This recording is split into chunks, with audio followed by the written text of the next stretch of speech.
હવે થોડો કોન્ફિડન્સ આવે છે હવે કોન્ફિડન્સ આવી ગયો કે ચાલો હશે.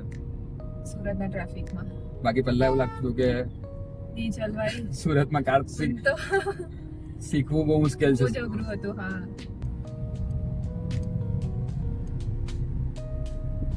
રાઈટ થી રિક્ષા આવે છે થોડી સ્લો જ કરી ખાલી બસ. બરાબર છે આપણે બ્રિજ પર જવાનું છે.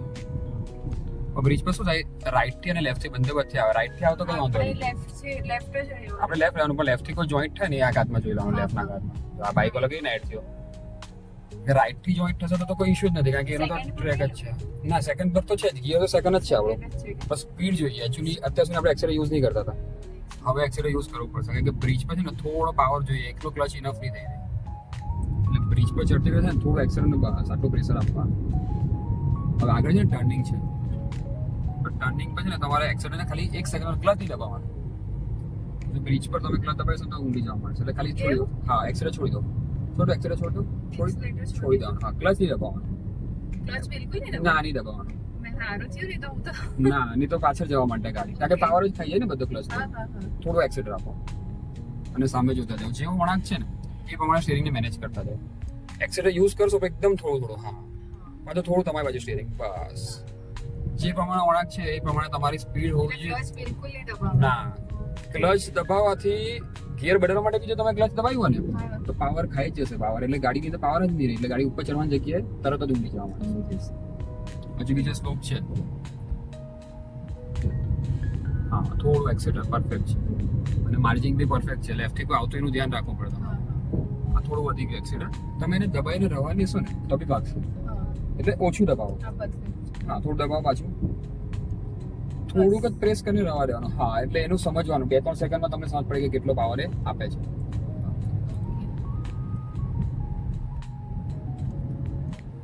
પછી ને થોડી જગ્યા નાની છે તો ક્લચ આખો દબાઈ દો. હા હવે ધીરે ધીરે તમારી તરફ થોડું લેવું પડશે. હા જાડવામાં લાગશે થોડું હજુ ક્લચને દબાઈ જ રાખો. બ્રેક છોકરા આવે છે ને બસ હવે પાછું હા ધીરે ધીરે ટર્નના હિસાબે ટાર્ગેટ બનાવીને ફેરવજો સ્ટીરિંગને. અત્યારે તો રિક્ષાને ટાર્ગેટ બનાવવો પડશે. હા બસ રિક્ષા નીકળી ગઈ એટલે હવે ધીરે ધીરે તમે વધારે લેફ્ટ પણ આવો તો પણ પ્રોબ્લેમ નથી. સ્ટીરિંગ સીધું કરતી વખતે ઉતાવળ નહીં કરતા આરામથી બોડીને સીધું થવા દીધું. ઓકે ડન પરફેક્ટ બરાબર છે ખ્યાલ આવી ગયો. હવે હજુ પટ્ટા નથી વાળ્યા ને એટલે થોડું કન્ફ્યુઝન રહે. એ તો વાંધો નહીં હવે પણ રોડ મોટો એટલે એક કારની જગ્યા બાજુમાં છૂટી ગઈ ને એટલે વાંધો નહીં. જ્યારે રિક્ષા જાય છે એટલે આપણે આપણો ટર્ન પરફેક્ટ જ કહેવાય એમ આપણે એ લોકોને ડિસ્ટર્બ નથી કરતા. થોડી સ્પીડ આપી શકો છો રસ્તો ખાલી છે ને હા બસ આટલું જ પ્રેસ કરવાનું આનાથી વધારે 20+ જાય. હા 20 બી ઇનફ છે વાંધો નહીં. એકચ્યુઅલી આ રોડ પર થર્ડ ની જરૂર છે જો ગાડી આજકાલ લે છે ને આપણી એ આજકાલ એનો મતલબ કે ગાડીને થર્ડ નંબર જોઈએ છે પણ જેવું આપણે થર્ડ નંબર લેશું ને તો પછી એ જે સ્પીડ વધશે ને એ જલ્દી કંટ્રોલ નહીં થશે. જો અત્યારે આગળ પેલો બાઇક વાળો ઉભેલો છે એટલે આવું બેટ કન્ડિશનમાં કેવું છે એક થર્ડ લીધે પછી આ લોકોને આપણે નહીં બચી શકે એટલે બેટર છે કે થોડી ધીરે ચાલો તો કઈ વાંધો નહીં. ચાલવાલા બી છે તો આપણે થોડું શાંતિથી જવાનું કારણ કે થર્ડ ને ફોર્થમાં છે ને પાવર એટલો વધી જાય ને કે પછી આપણે એને કંટ્રોલ નહીં કરી શકીએ. તો આ લોકોને છે ને હોર્ન પણ મારવો પડશે અને થોડું તમારે બી બચાવ કરવો પડશે. બસ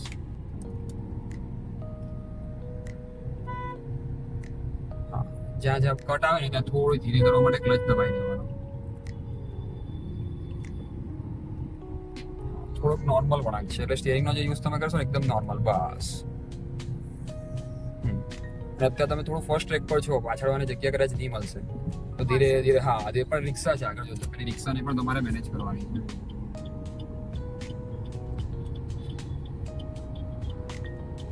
સિગ્નલ બતાવજો. અચ્છા એક રિક્ષા છે આપણે વાંધો નહીં. હવે તમારું સિગ્નલ છે એટલે આ હિસાબે આવી જશે બરાબર. હવે જેને બી જવું હોય તેને રાઈટમાં રસ્તો મળી જશે ધીરે ધીરે. પરફેક્ટ આ હિસાબે આપણે સાઈડ પર ચલાવ્યા કરીએ એટલે પાછળ ડિસ્ટર્બ થાય નહીં એ હોર્ન નહીં મારે અને આપણે ડ્રાઇવિંગ પર ધ્યાન આપી શકીએ. ચાલો થોડી સ્પીડ વધારો પાછું થોડી નોર્મલ એક્સિડન્ટ બસ આટલું હલકું છે. જો પાછા પેલા આંટી લોકો આવે છે તો તમારે થોડું એક્સિડન્ટ ખાલી ફ્રી કરી નાખો. એક્સિડન્ટ પછી પગ રિલેક્સ કરી નાખો એકદમ બરાબર છે ડન. થોડી બ્રેકની જરૂર પડી થોડી હા એટલે આપણે પહેલા તો એક્સિડન્ટ ફ્રી કરી દીધેલું તો હા અહીંયા પણ બસ આ રીતે પરફેક્ટ. બસ આટલી જમીન દેખાય ને એટલી માર્જિંગ રાખીને ચાલો. આપણી આગળ આપણાથી એટલો દૂર હોવો જોઈએ કે આપણે નીચે જમીન દેખાવી જોઈએ. આગળ પાછો વળાંક છે પણ તમે ધીરે ધીરે ફર્સ્ટ ટ્રેક મારી ખ્યાલ આવ્યો તમને? આપણી ગાડી એવી આવી જગ્યા પર આવી કે બાજુમાંથી રાઈટ સાઈડ થી કાર નહીં જઈ શકે, તો આપણે શું કરશું, થોડો વળાંક તો લઈએ છે પણ લેતા હતા સ્ટીરિંગ ને મેનેજ કરતા જતો, કારણ કે હવે લેફ્ટ ખસો આમ પાછું લેફ્ટ થી વાહન આવશે. સીધો જ રસ્તો છે, રાઈટ લેફ્ટ બધી બાજુ જોઈને.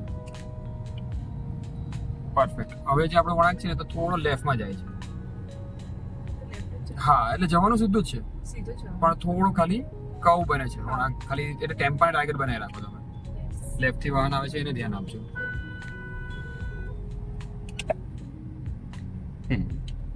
બરાબર છે, પરફેક્ટ.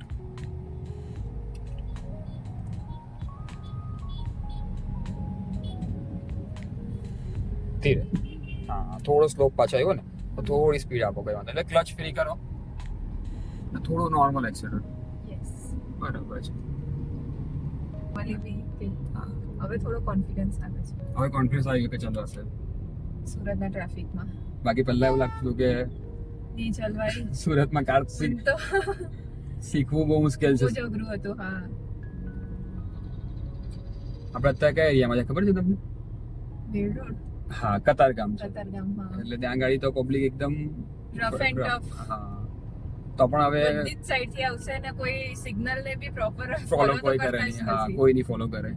એટલે આવી કન્ડિશનમાં આપણે એક નવા ડ્રાઈવર ચલાવે એટલે બહુ મોટી વાત. અહીંયા રેડ લાઈટ છે એટલે ધીરે બસ અહીંયા ને આપણે સ્ટોપ જ કરો ને પણ આ તરફ જ રાખો કારણ કે લેફ્ટ નો રસ્તો ક્લિયર. હા લેફ્ટ ને જવાના માટે રાખવો પડે ક્લિયર.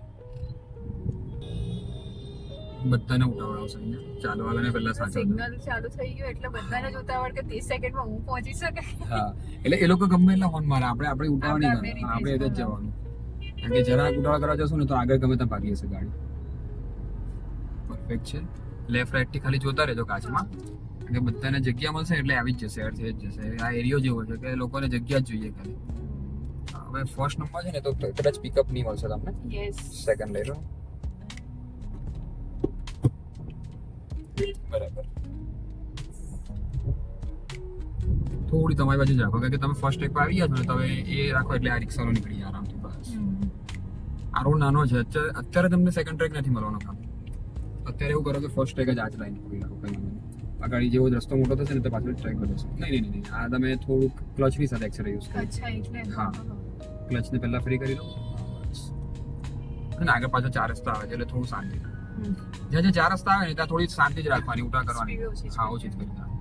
થોડી ધીરે કરો. ચાલવાલા પણ વધારે છે, જો બાઈક વાળો બી આવે છે થોડું અંદર વધારે જાવ છો તમે, થોડી બહાર કાઢો ગાડી, થોડું સ્ટીરિંગને મેનેજ કરો ખાલી. બસ સ્લો કરી નાખો એને આવવા દો.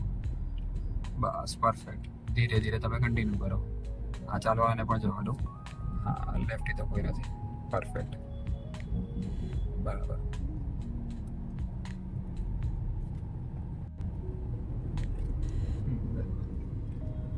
ચલો ચિત્સા કતારગામના ટ્રાફિકમાં તો તમે મને બરાબર ચલીને બતાવી દીધી બરાબર, યસ પણ આ ટર્નિંગમાં તમે મને પરફેક્ટ ટર્ન કરીને બતાવો તો હું માનું કે હા તમે મારી ટેકનિક પરફેક્ટ ફોલો કરો છો. બરાબર શ્યોર.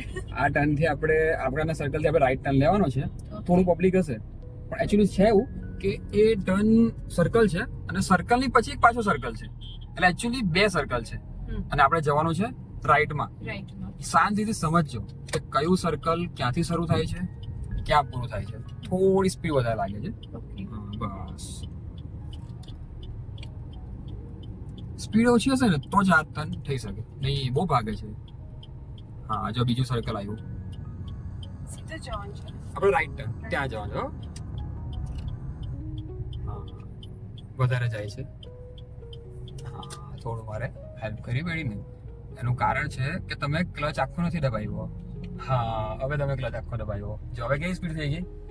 સાત પડી. શું ફરક છે? હા ક્લચ નો જ ફરક છે. હા જરાક જ બાકી હતો ખાલી. આ પરફેક્ટ થશે હવે જો. પાછા હોર્ન મારે છે તમે આ લાઈન રાખો ને એટલે એને સમલી જ જશે. યસ બસ રિક્ષાની બાજુમાંથી નીકળી ગયો, એકદમ પરફેક્ટ જગ્યા છે. પાછા પોલીસની ગાડી છે એને જગ્યા આપી તો પાછી એને ડિસ્ટર્બ થશે. પોલીસ સાથે પંગો નહીં લેવાનો. હા એ જ ને, ખાલી ખોટે પંગો લેવાનો નહીં એ લોકો તો. બસ બરાબર છે. આ પાછી પેલી ગાડી ઉભેલ છે હા બસ થોડુંક એકદમ પરફેક્ટ છે. હવે એટલે ક્લચની એક નાની ભૂલના કારણે કામ પરફેક્ટ થતું હતું, પણ એક નાની ભૂલના કારણે કન્ફ્યુઝન થતું હતું કે કેમ સ્ટીરિંગ જવું જોઈએ ત્યાં જતું નથી. યસ એટલે તમે બ્રેક દબાવો પણ ક્લચ છે ને થોડું ધ્યાન આપીને આખો ક્લચ દબાવી દેવાનો. ઓકે